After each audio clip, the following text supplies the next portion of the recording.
வெளிநாடுகளுடன் வணிக ஒப்பந்தம் செய்ததால் பல டிரில்லியன் டாலர் பணம் அமெரிக்காவின் கஜானாவுக்கு வந்துள்ளதாக ட்ரம்ப் பெருமிதம்.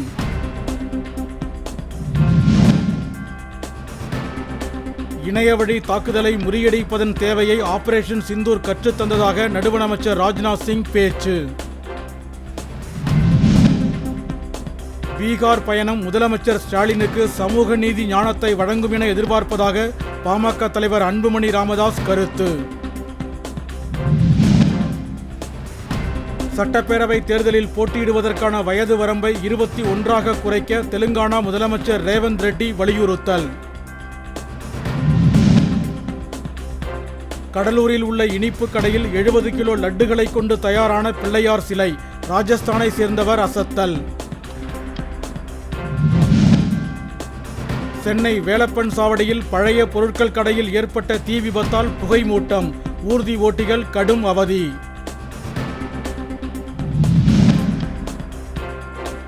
திண்டுக்கல் மாவட்டம் பழனி அருகே கஞ்சா விற்பனை செய்த சஞ்சய் என்ற வடமாநில இளைஞரை கைது செய்தது காவல்துறை. குடியரசு துணைத் தலைவர் தேர்தலில் வேட்பாளரை நிறுத்தி காங்கிரஸ் கூட்டணி அரசியல் ஆதாயம் தேட முயற்சிப்பதாக ஜி.கே. வாசன் சாடல். தாராபுரம் அருகே ராஜவாய்க்கால் பாலம் இடிந்து மண்ணள்ளும் எந்திரம் கவிழ்ந்ததால் பரபரப்பு, நல்வாய்ப்பாக உயிர் தப்பிய ஓட்டுநர். கோவை மற்றும் நீலகிரி மாவட்டங்களில் இன்று முதல் 3 நாட்களுக்கு கனமழை பெய்ய வாய்ப்புள்ளதாக வானிலை நடுவம் தகவல்.